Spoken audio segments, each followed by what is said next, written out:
لنا يعني حقيقة مادة فيلمية مثيرة، وهي عن صف طويل من السيارات تحمل نعوشا لشهداء عراقيين. تصوير جديد، تصوير جديد. هذا لازم راح نعرضه الآن بكل ألم، وراح نضطر نحسب السيارات، وكل سيارة شايلة نعش في شهيد. لازم المالكي نور المالكي بصفة القائد العام يجاوبنا على هذه المادة الفيلمية الخطيرة. من هؤلاء الشهداء؟ سيد نور المالكي يجاوبنا على هذه المادة الفيلمية الخطيرة. من هؤلاء الشهداء؟ سيد نور المالكي. حقيقة نعد وياكم، هي مادة طويلة بس نضطر نقدمها يا عراقيين، لأنه لازم المالكي يجاوب. هاي اللقطات نبدي وياكم.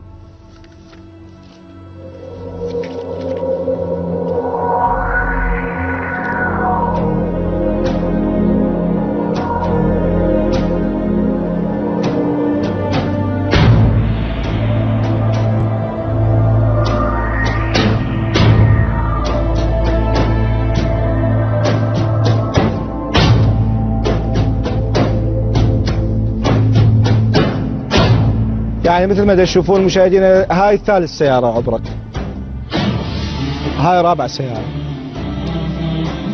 هاي سيارة خامسة، كل سيارة عليها 12 شهيد.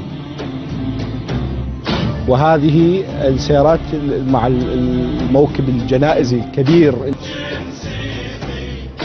طبعا كل السيارات اللي وراها اللي هاي المواكبة اللي راح يقطع الطريق، دولة منو نور المالكي؟ يا اخوي انت رئيس وزراء حطيناك حتى تحمينا، مو تضيع الامور كلها علينا. ذولا وين استشهدوا؟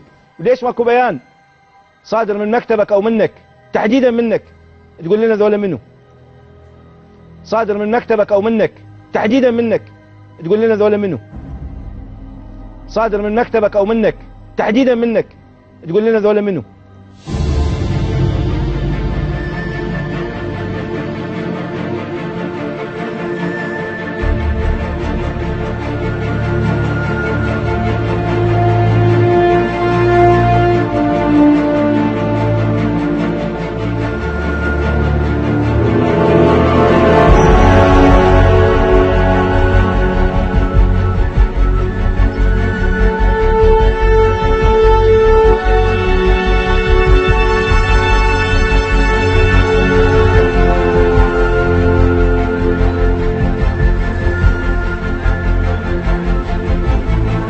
جاوب العراقيين ككل وعوائل الشهداء ايضا.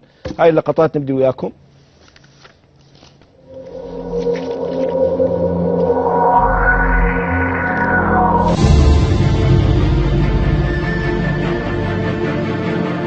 حركت وراها 20 باللون الاحمر، 21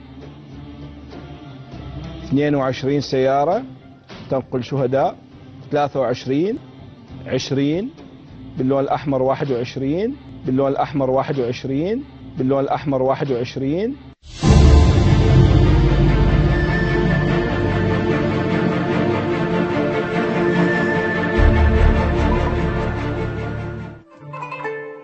تنظيم مراسم تشييع رفات الشهداء من ضحايا المقابر الجماعية يوجه رسالة إلى الضمير الإنساني عن حجم التضحيات التي قدمها الشهداء والمعاناة التي عاشها ذووهم من بعدهم، ويرد على الداعين إلى طي صفحة الماضي والتمهيد لعودة البعث المحظور.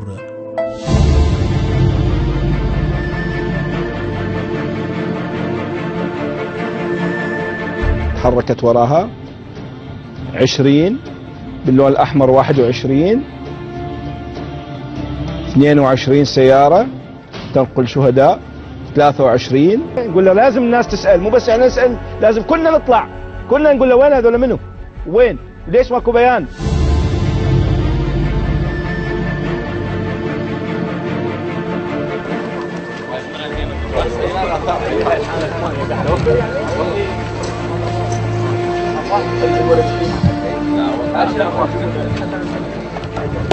شوف